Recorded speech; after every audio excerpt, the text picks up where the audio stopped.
കായംകുളം താലൂക്ക് ആശുപത്രിയിൽ ചികിത്സയിൽ കഴിയുന്ന രോഗികൾക്കും കൂട്ടിരിപ്പുകാർക്കും ഭക്ഷണം വിതരണം ചെയ്തു. കായംകുളം സ്നേഹാലയം ചാരിറ്റബിൾ ട്രസ്റ്റിന്റെ നേതൃത്വത്തിലാണ് ഭക്ഷണം വിതരണം ചെയ്തത്. കായംകുളം നഗരസഭ 14-ാം വാർഡ് കേന്ദ്രമാക്കി പ്രവർത്തിക്കുന്ന സ്നേഹാലയം ചാരിറ്റബിൾ ട്രസ്റ്റിന്റെ നേതൃത്വത്തിലാണ് കായംകുളം താലൂക്ക് ആശുപത്രിയിൽ ചികിത്സയിൽ കഴിയുന്ന 100ഓളം രോഗികൾക്കും കൂട്ടിരിപ്പുകാർക്കും ഭക്ഷണം വിതരണം ചെയ്തത്.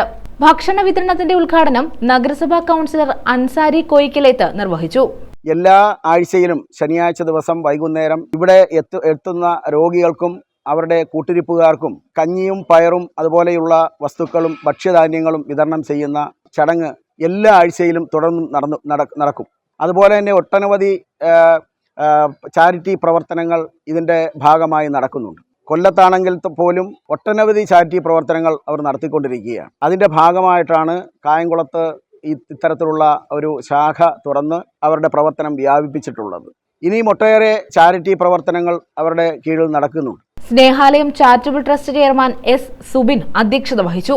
Trust secretary Sujathan, head nurse Sudha P, നഴ്സുമാരായ Sreelatha L, Bindu M L തുടങ്ങിയവർ പങ്കെടുത്തു.